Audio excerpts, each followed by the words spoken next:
A Tall and Small Collection, Chapter 9, Found. Ashlyn backed into her spot, fist slamming into the button and her emotions a tumultuous, swirling twister. She couldn't tell if she wanted to scream or cry, drive through the wall, or curl up in the back seat. It was done, finished for sure this time, and Ashlyn wasn't sure how she felt about it yet. A night of self-care was no longer a suggestion. It was mandatory. She fumbled with the keys and shoved them into the lock. Wrong key. She cursed under her breath while twisting the silver ring of keys in her fingers to the identical key on the opposite side. She had to get a cover for the apartment key. But then again, would she need it after tonight? As she turned the lock, she heard, or thought she heard, something on the other side of the door.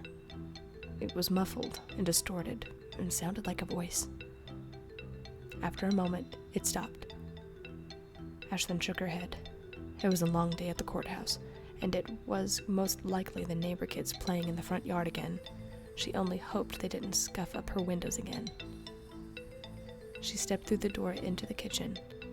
A wave of warmth washed over her body. She crossed the threshold and tossed her keys onto the counter. Despite the warmth in the air, a cold shiver ran down her spine and prickled the hair on the back of her neck.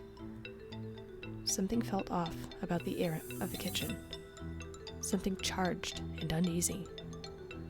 Ashlyn glanced around the small, joining rooms from the kitchen, dining area, and living room.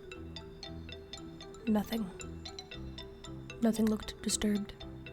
Nothing had been shifted or moved, so it probably wasn't an intruder. She glanced around the can and onto the ground. There, immediately, she leapt backwards up onto the counter and drew her legs to her chest. Her heart pounded in her chest as she spotted a snapped mousetrap and a dead mouse under the bar. That's just great. That loser set all of those mousetraps, and now I'm the one who has to clean it up. The broom was in the closet, but the bags were nearby. She would need to get those things first. Did she even have any cleaner? A quick, unnerved shudder overtook her shoulders as she carefully slipped back onto the ground. How long had it been there? It looked like the only thing under the bar was its leg. Oh gosh, what if it's not dead? Ashlyn peered around the corner again and prayed the mouse was dead already. It wasn't moving, which seemed like a good sign until she noticed something off about the creature. She had dealt with mousetraps before, but she hadn't seen a mouse look like this before. The way its leg was under the bar wasn't quite right. The mouse seemed flattened, yet it wasn't close to the bar. Most importantly, and most unnerving of all, it looked like it had arms. Not only did it have arms, but it had hands and a mess of dark brown hair on either side of its head, which contrasted greatly with the smoky gray pelt on the rest of the mouse. The leg was splayed on its side, and there was something that looked like a shoe. Ashlyn's instincts were electrified, curiosity piqued. She began to wonder if this was even a mouse. She knelt and leaned forward.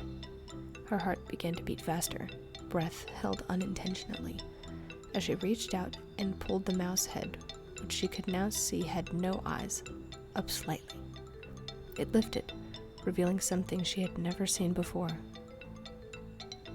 She retracted her hand immediately after spotting the small, pale features of what looked like a tiny human face. Her hands trembled and suddenly felt tremendously cold. She wrung her hands together as the mind ran off to the races. What was this? Some kind of practical joke? This looked like a human, a person. Was it a figurine? The notion was ridiculous. A doll wearing mouse skin? Was it even alive? Or rather, was it still alive?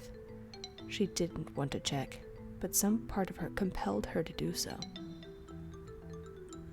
Ashlyn reached forward again and pulled the mouse pelt away further to reveal the small face again. From what she could tell, this new person was a he. His body was shivering, and he didn't seem to be conscious. Panicking, She reached over to the edge of the mousetrap, hesitated, then stood up. She couldn't call emergency services. What would she say? That there was a human-looking person the size of her hand lying on her kitchen floor caught in a mousetrap with what looked like a broken leg? No. As usual, she had to do everything herself. She didn't understand much about emergency first aid, but she knew his leg was most likely fractured or broken by the way it was turned and pinned in the trap. She helped her cousin set a few noses and fingers. How hard could this be? The leg needed to be braced, and there weren't a lot of things to use. Great, this is exactly what I wanted. I wanted to come home to an obligation, a very tiny obligation.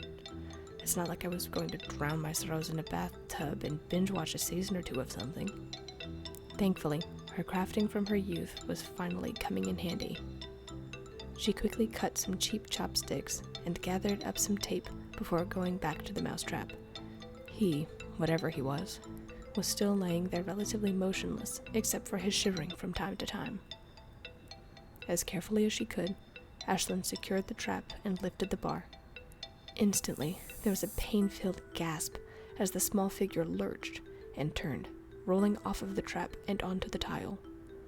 Ashlyn could now see his entire front exposed, his limbs wrapped across his form, yet he still seemed unconscious. His clothes were a patchwork of dirty cloth made of a dull, muddy green and brown. There were things around his waist, which rested on his hip and across his body. Ashlyn marveled at the figure before he convulsed into another bout of shudders. He looked so human, but he was so small. How was this possible? Ashlyn would worry about that later. She needed to work fast. With a mixture of fascination and annoyance, Ashlyn worked on the small humanoid as he laid unconscious on the tile floor. She secured his leg with a brace, noting the small amount of blood by his shin from where his leg was pinched beneath the bar. She also noted how he winced and gasped as she carefully set the leg. Google had served her well, but it took a while to find a website that helped walk her through the process. It took nearly an hour, but she managed to brace and, for the most part, set the leg. It didn't seem like it was broken completely, but it was probably fractured. Ashlyn had to remove most of the pant leg to successfully brace the leg and immobilize it in a wrap. As she worked, she realized something about his skin felt warm yet clammy. He's not sick, is he? Ashlyn, with the utmost care, laid the tip of her index finger against his forehead. He was burning up. Great. Just great. Sick, broken, this is fine. It's not like I was going to do something for myself. Curses. Why do I always get stuck with the ones I have to fix? Ashlyn finished up gathering other supplies for her new, sick, and injured houseguest, knowing a sleepless night was before her.